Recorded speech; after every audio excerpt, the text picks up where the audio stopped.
All right, so this is our schedule and practice calendar. You can see again back within our parent meeting handouts, you could see these two documents right here, number 7 as well as number 8. With our season practice schedule here, again, you can just click on it as well. This calendar, we'll also be working on creating a Google calendar to make it a little bit more functionable by getting these dates within there. But this calendar here is usually pretty accurate. And I say usually just because of the different circumstances going on with this year. However, I do try to make those no practice days as consistent as possible so that families can plan if there's any vacations or anything going on. We do ask all athletes to be at every practice that is designed for their specific levels.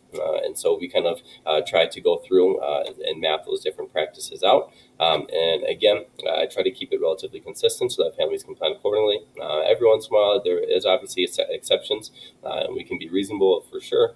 We just ask that wrestlers and parents and families communicate with us so that we can plan accordingly as we move forward. But we do ask that athletes, as they make the commitment to wrestle this year, that they make that full commitment, give themselves that full participation in order to maximize their own benefits as well as the overall benefits from our team. And so if you look here, you can see just some couple of different dates.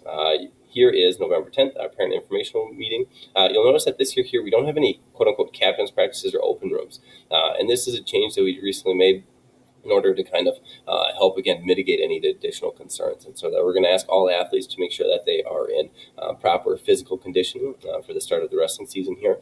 So running, lifting, if they have any wrestling practice available, any fall sports, all those are available. Different sprints, long runs, go for a few miles. There's a lot of different things that you can do to get yourself ready. Our first practice here will be then on November 30th. Prior to that practice, we'll release a wrestler info video, again, through Remind 101. As mentioned earlier here, that'll kind of have just some last minute housekeeping items to get ready for the first start of this season here. From there, I'll also point out that our weight certifications is going to be scheduled for December 1st, which is a Tuesday, which is typically when we have it, is that second day of the season. And so this weight certification process here, for those families that are new, we just test the overall body fat using a pinch test technique, and they calculate out the minimum weight, the minimum allowable weight based off of a 7% body fat. Not every wrestler will be asked to be down there. In fact, most wrestlers, a majority of them will not be. However, it is a state guideline, and one of the policies that the Minnesota State High School League has set forth just to make sure that there's safe weight reduction losses. When those forms come out, I'll send in another email prior to it, but when those forms come out, we'll ask that wrestlers and parents look over it and then sign the weight that the doctor has signed for it. And then those forms will need to be returned prior to the first competition. All that data will need to be entered in, and we'll ask that all forms then will be returned on December 2nd for it. From there, one other thing that you can look at here is on Saturday, December 5th, we're tentatively planning on wrestle-offs here. And so this will be a practice that we will have, but it will also be our wrestle-off time. And so kind of within the first week, we'll hope to hopefully identify where some of our initial different teams are at. And again, as we kind of mentioned, there are different program policies here. This is just our initial pecking order that we established for our depth chart, and then things evolve from there. So here is just our general practice, and you can go through it and look through these different dates. And again, this is our tentative one. The only one I'll point out here will be the brawl on January 24th.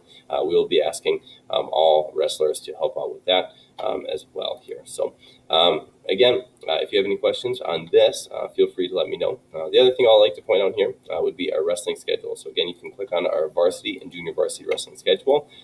This wrestling schedule here is what we have set forth for this new season here. It's only duels and tries is allowed by the Minnesota State High School League.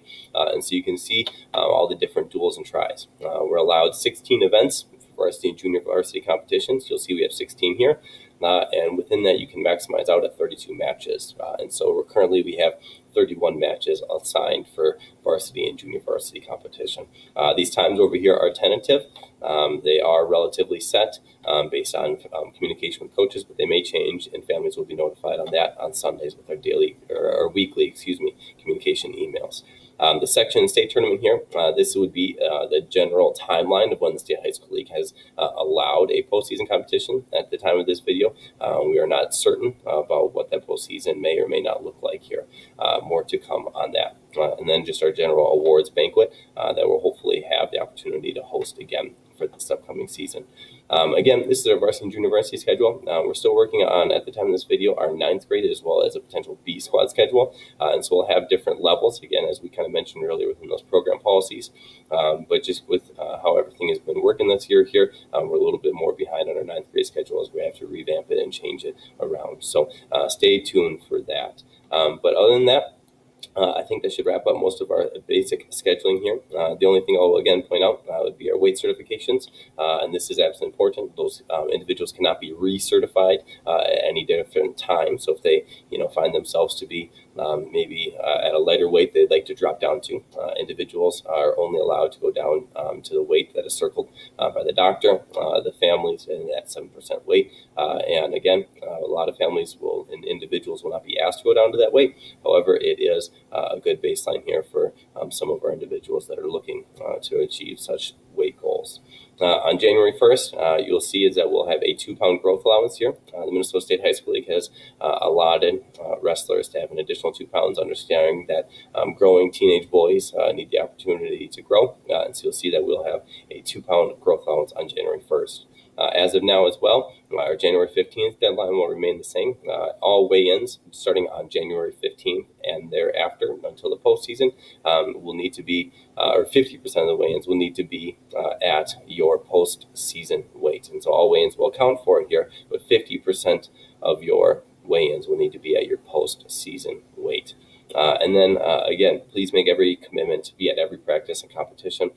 We assign and work hard for scheduling just to maximize the opportunities as well as the overall experience for athletes. And so that we ask that by joining the wrestling program here that you make a commitment not only to the program but also to yourself for the wrestlers to maximize their own abilities as well as their teammates on and off the mat.